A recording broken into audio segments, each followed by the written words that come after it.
उन सब मुलाजमों के लिए एक मैसेज है कि उमर अब्दुल्ला सरकार काम चाहती है, हम चमचागिरी नहीं चाहते। ना चमचागिरी उमर अब्दुल्ला सरकार के ने की है, ना मेरे लीडर उमर अब्दुल्ला।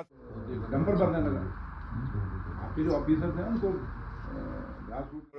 ऋषिपुरे कौन सा डुगरीपुरा। तो क्या है देखिए, ये पुलवामा का और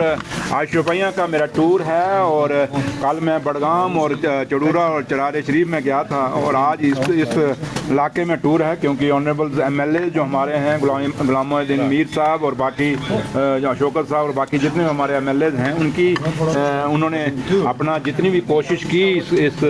जो ये बर्फ़ पड़ी इसमें लोगों को मदद करने के लिए। और लेकिन है कि हम रब का उस मालिक का शुक्रिया अदा करते हैं कि लेट ही सही लेकिन कम से कम बर्फ़ पड़ी तो है जम्मू कश्मीर में और ख़ासकर कश्मीर सूबे में। और मैं पहले भी कहता हूँ, आज भी आपको भी कहता हूँ कि जम्मू कश्मीर की यही खूबसूरती है कि एक खिता वो है जो बरसात से वहाँ फसल होती है और एक खिता कश्मीर है जहाँ बर्फ़ से फसल होती है और यही जम्मू कश्मीर की खूबसूरती है। इसी खूबसूरती के लिए जम्मू कश्मीर जाना जाता है देश और दुनिया में। और आज ये बर्फ़ पड़ी है, इसका बहुत शुक्रिया। और इसका हम नहीं कहेंगे कि हमें बड़ा क्योंकि इसमें दुख हुआ, हमें खुशी है बर्फ़ हुई है। हाँ, थोड़ी सी मुश्किलें लोगों को आई लेकिन है कि फिर भी मैं ऑफिसरान को अपने को शाबाश दूंगा, चाहे किसी भी डिपार्टमेंट के हैं, हमारी सरकार का हिस्सा हैं, कि उमर अब्दुल्ला सरकार की रहनुमाई में मेरे कायद और जम्मू कश्मीर के मुख्यमंत्री जनाब उमर अब्दुल्ला साहब की क़यादत में ऑफिसरान ने हर डिपार्टमेंट ने अपना अच्छा काम किया है और जल्दी से जल्दी सड़कों को भी साफ़ किया, बिजली को भी वापस बहाल किया, पानी के लिए भी कर रहे हैं। लेकिन मैं नहीं कहता कि 100% हो गया है, अभी कमियां हैं, खामियां हैं, लेकिन फिर भी एडमिनिस्ट्रेशन लगी हुई है। उमर अब्दुल्ला सरकार जो वादा इलेक्शन में किया था कि हम लोगों के दरवाजे पे खड़े रहेंगी ये सरकार, तो वही आज डिप्टी चीफ मिनिस्टर जब आपके बीच में खड़ा है, ऑनरेबल एमएलए साहब गुलाम मोहिउद्दीन मीर साहब, वाइस चेयरमैन साहब जब यहाँ खड़े हैं तो आपको यह दिख रहा होगा कि जब हम यहाँ खड़े हैं तो ये समझ लीजिए कि जम्मू कश्मीर के मुख्यमंत्री जनाब उमर अब्दुल्ला साहब यहाँ खड़े हैं। मकसद एक ही है कि हम लोगों के ये दुख की घड़ी नहीं हम कह सकते, ये खुशी का माहौल है, ये जश्न होता है जब बर्फ हमारी पड़ती है, तो इसमें लोगों को सहूलतें देने के लिए उनके साथ हम खड़े हैं। आप थोड़ा सा सवाल को बड़ा दूसरे तरीके से ले गए। आपने कुछ लोगों की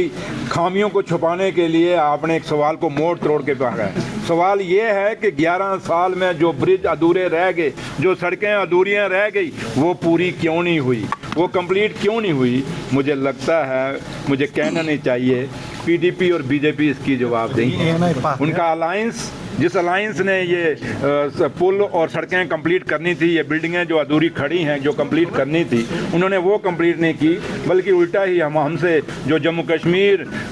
महाराजा हरी सिंह का था, वो जम्मू कश्मीर जो मेरे शेर कश्मीर शेख अब्दुल्ला साहब का था, जिसने अलायंस हिंदुस्तान के उस बाबा साहब भीमराव अम्बेडकर साहब के आइन के साथ किया था, उस हिंदुस्तान के जो महात्मा गांधी का देश था जब किया था, तो इसलिए नहीं किया था कि आप 77 साल की आज़ादी के बाद जब हम मनाएंगे, जश्न मनाएंगे, तो आप स्टेट का दर्जा तोड़ के हमें यूटी बना देंगे। इसलिए खाली पीडीपी और बीजेपी ने हमारे इन पिछले 11 सालों में ये पुल और ये सड़कें, ये बिल्डिंगें ही खाली नहीं हमारी नुकसान की, कंप्लीट नहीं किए, बल्कि हमारे स्टेट का दर्जा भी तोड़ा है। इसलिए आप भूल जाते हैं कभी कभी, मैं याद करा देता हूँ। इसलिए सवाल ये, और लेकिन एक चीज़ हम कहेंगे कि हमने काफ़ी सारे ब्रिजेस के काम शुरू कर दिए हैं। जो ब्रिजेस आप कह रहे हैं, ये नाम जो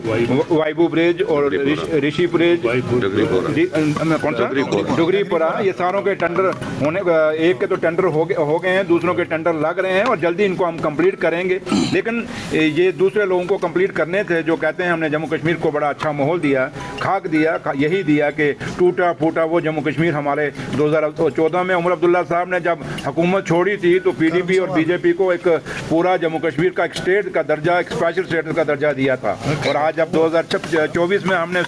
वापस हुकूमत संभाली तो हमें टूटी फूटी वो स्टेट मिली जो यूटी बन के रह गई और हमारे जो ये टूटे फूटे ब्रिज मिले। लेकिन इतना वादा आपको जरूर करते हैं कि जैसे सनत नगर का ब्रिज हमने आपका कंप्लीट कर दिया, कमरवाड़ी का ब्रिज आपका हमने कंप्लीट कर दिया, ब्लू वर्ड रोड की वाइडनिंग और एक्सटेंशन के लिए हमने वहाँ टेंडर काम शुरू कर दिया है। काफ़ी सारे ऐसे प्रोजेक्ट हैं जो हमने शुरू कर दिए हैं। लेकिन अपने 5 साल बाद जब हम दोबारा इलेक्शनों में जाएगी उमर अब्दुल्ला सरकार, नेशनल कॉन्फ्रेंस में दावे से कहता हूँ कि ये सारे काम जो आप सवाल हमें पूछ रहे हैं ये पूरे करके जाएंगे और उस समय आप ये हमें सवाल पूछेंगे तो हम आपको जवाब देंगे। सुबह जब हम उठे, जब ये खबर हमें मिली और जब हमें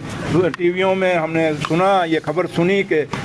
शरद पवार साहब, सॉरी अजीत पवार साहब दुनिया में नहीं रहे, महाराष्ट्र के डिप्टी चीफ मिनिस्टर, बड़ा दुख हुआ। एक वो लीडर जिसने, जो ग्रास रूट से जुड़े हुए लीडर थे, वो लीडर जिन्होंने हमेशा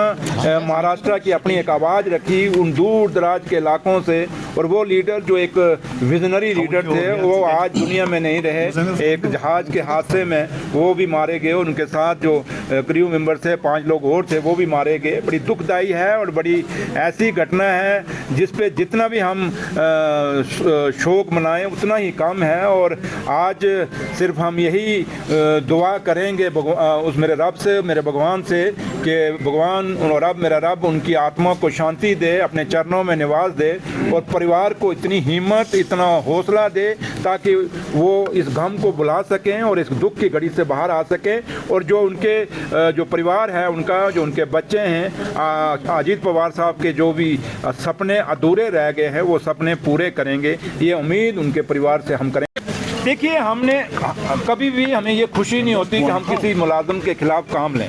मैं आप लोगों के माध्यम से एम्प्लॉइज़ को एक बात कहना चाहूँगा, आज उमर अब्दुल्ला सरकार है, आप उमर अब्दुल्ला सरकार के पहिए हैं और आप सरकार के हिस्सा हैं। और जब मेरे ऑनरेबल MLAs आपको कोई काम कहते हैं तो वो सरकार का हिस्सा हैं, वो कॉन्स्टिट्यूशनल पोस्ट पे बैठे हैं। और मेरा मुलाजिम जो है आज की डेट में कोई पॉलिटिक्स करेगा और राजनीति करेगा और ऑनरेबल MLAs को ऑन बोर्ड नहीं लेगा और लोगों को ऑन बोर्ड नहीं लेगा और कोशिश ये करेगा कि चंद सिलेक्टेड लोगों के साथ मैं बना के रखूंगा और वो मुझे बचा लेंगे, ये उन सब मुलाजमों के लिए एक मैसेज है कि उमर अब्दुल्ला सरकार काम चाहती है, हम चमचागिरी नहीं चाहते। ना चमचागिरी उमर अब्दुल्ला सरकार ने की है, ना मेरे लीडर उमर अब्दुल्ला साहब ने की है। हमें चमचे ऑफिसर नहीं चाहिए, हमें काम करने वाले ऑफिसर चाहिए। और जो हमने एक्शन लिया है वो चमचागिरी वालों के लिए लिया है, और जो अच्छे ऑफिसर हैं उनकी हमने अंदर जाके तारीफ की है।